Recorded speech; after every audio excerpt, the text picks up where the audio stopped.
ಮೂಡಾ ಹಗರಣದಲ್ಲಿ ಸಿಎಂ ಸಿದ್ದರಾಮಯ್ಯ ವಿರುದ್ಧ ದೂರು ದಾಖಲಾಗಿದೆ. ರಾಷ್ಟ್ರೀಯ ಪರಿಶಿಷ್ಟ ಜಾತಿಗಳ ಆಯೋಗಕ್ಕೆ ದೂರು ಸಲ್ಲಿಕೆಯಾಗಿದೆ. ಸಾಮಾಜಿಕ ಹೋರಾಟಗಾರ ಸ್ನೇಹಮಯಿ ಕೃಷ್ಣ ದೂರು ಕೊಟ್ಟಿದ್ದಾರೆ. ಮೂಡಾದಲ್ಲಿ ಸಿಎಂ ಪತ್ನಿ ಪಾರ್ವತಿಗೆ ಬದಲಿ ಸೈಟ್ ಹಂಚಿಕೆ ಮಾಡಲಾಗಿದೆ. ಈ ವಿಚಾರಕ್ಕೆ ಸಂಬಂಧಪಟ್ಟ ಹಾಗೆ ಮುಖ್ಯಮಂತ್ರಿಗಳು ತಮ್ಮ ಪ್ರಭಾವವನ್ನು ಬಳಸಿದ್ದಾರೆ ಅಂತ ಕೃಷ್ಣ ಆರೋಪ ಮಾಡ್ತಾ ಇದ್ದಾರೆ. ಸುಳ್ಳು ದಾಖಲೆಗಳನ್ನು ಸೃಷ್ಟಿ ಮಾಡಿಕೊಂಡು ಬದಲಿ ಸೈಟ್ ಪಡೆದಿದ್ದಾರೆ. ಮೋಸ ಮಾಡಿ ತಮ್ಮ ಪತ್ನಿ ಹೆಸರಿಗೆ ಜಮೀನು ಬರೆಸಿಕೊಂಡಿದ್ದಾರೆ. ಪಾರ್ವತಿ ಅವರಿಗೆ ಸಹಕಾರ ನೀಡಿದವರ ವಿರುದ್ಧ ಕೇಸ್ ಹಾಕಿ ದಲಿತ ದೌರ್ಜನ್ಯ ಕಾಯ್ದೆಯಡಿ ಮೊಕದ್ದಮೆ ದಾಖಲಿಸಿ ಅಂತ ಮನವಿ ಮಾಡಿಕೊಂಡಿದ್ದಾರೆ.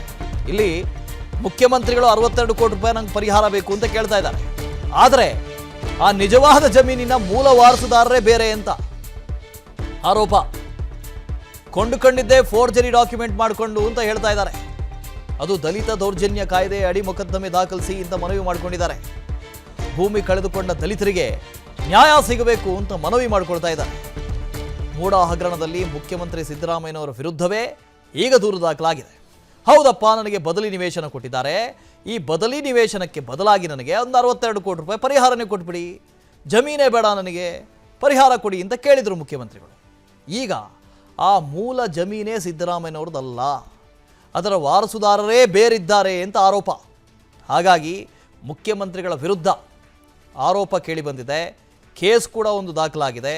ಪರಿಶಿಷ್ಟ ಜಾತಿಗಳ ರಾಷ್ಟ್ರೀಯ ಆಯೋಗಕ್ಕೆ ಕೇಸ್ ದಾಖಲಿಸಿ ಅಂತ ಮನವಿಯನ್ನು ಕೂಡ ಮಾಡಿಕೊಂಡಿದ್ದಾರೆ. ಇಡೀ ಮೂಡಾ ಹಗರಣ ದಿನಕ್ಕೊಂದು ಟ್ವಿಸ್ಟ್ ಪಡೆದುಕೊಳ್ತಾ ಇದೆ. ಮೊದಲು ಹೇಳಿದ್ರು ಮುಖ್ಯಮಂತ್ರಿಗಳು ಅದು ನಮಗೆ ಸೇರಿದಂಥ ಜಮೀನು, ಆ ಜಮೀನನ್ನು ಮೂಡಾ ವಶಕ್ಕೆ ಪಡೀತು. ವಶಕ್ಕೆ ಪಡೆದ ನಂತರ ನಮಗೆ ಬದಲಿ ಕೊಡಬೇಕಾಗಿತ್ತು, ಅವ್ರು ಇಷ್ಟ ಅವ್ರು ಕೊಟ್ಟಿದ್ದಾರೆ ಅಂತ ಹೇಳ್ತಾ ಇತ್ತು. ಈಗ ನೋಡಿದ್ರೆ ಆ ಮೂಲ ಜಮೀನಿನ ವಾರಿಸುದಾರರೇ ಸಿದ್ದರಾಮಯ್ಯನವರಲ್ಲ, ಅವರ ಕುಟುಂಬಸ್ಥರಲ್ಲ ಅನ್ನೋ ಆರೋಪ. ಮೂಡಾ ಹಗರಣದಲ್ಲಿ ಸಿಎಂ ಸಿದ್ದರಾಮಯ್ಯ ವಿರುದ್ಧ ದೂರು ದಾಖಲಾಗಿದೆ. ರಾಷ್ಟ್ರೀಯ ಪರಿಶಿಷ್ಟ ಜಾತಿಗಳ ಆಯೋಗಕ್ಕೆ ದೂರು ಸಲ್ಲಿಕೆಯಾಗಿದೆ. ಸಾಮಾಜಿಕ ಹೋರಾಟಗಾರ ಸ್ನೇಹಮಯಿ ಕೃಷ್ಣ ದೂರು ಕೊಟ್ಟಿದ್ದಾರೆ. ಮೂಡಾದಲ್ಲಿ ಸಿಎಂ ಪತ್ನಿ ಪಾರ್ವತಿಗೆ ಬದಲಿ ಸೈಟ್ ಹಂಚಿಕೆ ಮಾಡಲಾಗಿದೆ. ಈ ವಿಚಾರಕ್ಕೆ ಸಂಬಂಧಪಟ್ಟ ಹಾಗೆ ಮುಖ್ಯಮಂತ್ರಿಗಳು ತಮ್ಮ ಪ್ರಭಾವವನ್ನು ಬಳಸಿದ್ದಾರೆ ಅಂತ ಕೃಷ್ಣ ಆರೋಪ ಮಾಡ್ತಾ ಇದ್ದಾರೆ. ಸುಳ್ಳು ದಾಖಲೆಗಳನ್ನು ಸೃಷ್ಟಿ ಮಾಡಿಕೊಂಡು ಬದಲಿ ಸೈಟ್ ಪಡೆದಿದ್ದಾರೆ.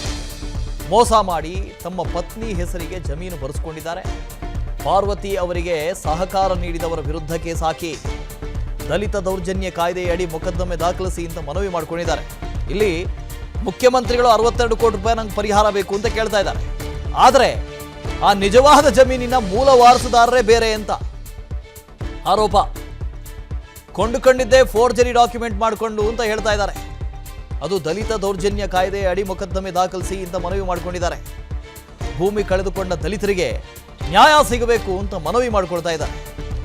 ಮೂಡಾ ಹಗರಣದಲ್ಲಿ ಮುಖ್ಯಮಂತ್ರಿ ಸಿದ್ದರಾಮಯ್ಯನವರ ವಿರುದ್ಧವೇ ಈಗ ದೂರು ದಾಖಲಾಗಿದೆ. ಹೌದಪ್ಪ, ನನಗೆ ಬದಲಿ ನಿವೇಶನ ಕೊಟ್ಟಿದ್ದಾರೆ. ಈ ಬದಲಿ ನಿವೇಶನಕ್ಕೆ ಬದಲಾಗಿ ನನಗೆ ಒಂದು 62 ಕೋಟಿ ರೂಪಾಯಿ ಪರಿಹಾರನೇ ಕೊಟ್ಬಿಡಿ, ಜಮೀನೇ ಬೇಡ ನನಗೆ, ಪರಿಹಾರ ಕೊಡಿ ಅಂತ ಕೇಳಿದರು ಮುಖ್ಯಮಂತ್ರಿಗಳು. ಈಗ ಆ ಮೂಲ ಜಮೀನೇ ಸಿದ್ದರಾಮಯ್ಯನವ್ರದ್ದಲ್ಲ, ಅದರ ವಾರಸುದಾರರೇ ಬೇರಿದ್ದಾರೆ ಅಂತ ಆರೋಪ. ಹಾಗಾಗಿ ಮುಖ್ಯಮಂತ್ರಿಗಳ ವಿರುದ್ಧ ಆರೋಪ ಕೇಳಿಬಂದಿದೆ. ಕೇಸ್ ಕೂಡ ಒಂದು ದಾಖಲಾಗಿದೆ. ಪರಿಶಿಷ್ಟ ಜಾತಿಗಳ ರಾಷ್ಟ್ರೀಯ ಆಯೋಗಕ್ಕೆ ಕೇಸ್ ದಾಖಲಿಸಿ ಅಂತ ಮನವಿಯನ್ನು ಕೂಡ ಮಾಡಿಕೊಂಡಿದ್ದಾರೆ. ಇಡೀ ಮೂಡಾ ಹಗರಣ ದಿನಕ್ಕೊಂದು ಟ್ವಿಸ್ಟ್ ಪಡೆದುಕೊಳ್ತಾ ಇದೆ. ಮೊದಲು ಹೇಳಿದ್ರು ಮುಖ್ಯಮಂತ್ರಿಗಳು ಅದು ನಮಗೆ ಸೇರಿದಂಥ ಜಮೀನು, ಆ ಜಮೀನನ್ನು ಮೂಡಾ ವಶಕ್ಕೆ ಪಡೀತು.